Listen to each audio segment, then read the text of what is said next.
బాగా చేసిన యాక్టింగ్ ముందుగా హ్యాట్స్ ఆఫ్ సార్ బాలకృష్ణ గారు.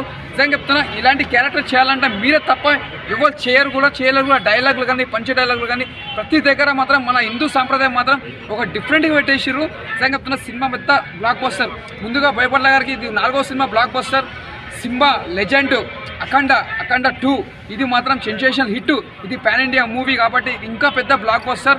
రేపటి నాన్న మన హిందూ ధర్మంకి ఇది చరిత్రలో నిలిచిపోవాలి. మన తెలుగు తమిళ్ కాదు, ఇక్కడ మరాఠీ కానీ, ఒక కన్నడ కానీ, ఒక యూపీ కానీ, ఇది యూపీలో మాత్రం చాలా ఇష్టపడతారు సినిమా.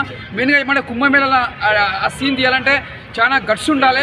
అంటే మనకు 140 సంవత్సరాలకు ఒకసారి కుంభమేళ వచ్చే టైంలో అలాంటి టైంలో మన ఆ సినిమా తీసి చూసిన భయపడాలకు ముందుగా హ్యాట్సాప్ చెప్పాలి. అంటే మన ఒక కుంభమేళ చూడని వాళ్ళు కూడా ఆ సినిమా చూస్తా కూడా చాలా మంది హ్యాపీగా ఫీల్ అవుతారు. అంత బాగా తీసింది బోయపాట్ల గారు. నిజంగా చెప్తున్నా, హ్యాట్సాప్ అని చెప్పాలి. సినిమా మాత్రం పెద్ద బ్లాక్ బస్టర్, చరిత్రలో నిలిచిపోతుంది. నిజంగా చెప్తున్నా, యాక్టింగ్ మాత్రం అవార్డు వస్తుంది. మన బాలకృష్ణ కంపల్సరీ అవార్డు రావాలి. అంటే అంత బాగా చేసిన యాక్టింగ్. ఆ గెటప్కి మాత్రం హ్యాట్సాప్. ఆ డిజైన్ చేసిరంటే బోయపాట్ల గారు సార్ సూపర్ సార్. మ్యూజియం కానీ మన తమన్ గారు మేము చెప్పండి, తమన్ గారు చాలా పెద్ద పిల్లర్ అని చెప్పొచ్చు. ఆ మ్యూజిక్ కానీ చాలా బాగా కొట్టిండు.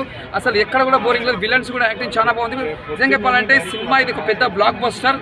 ఒకటే చెప్తున్నా, బజరంగబలిలో చిన్నపిల్ల ఇప్పుడు ఇలా ఉన్న ఇంట్లో కూడా యాక్టింగ్ చేసింది. బాలకృష్ణ వాళ్ళ బిడ్డ లేక ఆమె కూడా చాలా బాగా యాక్టింగ్ చేసింది.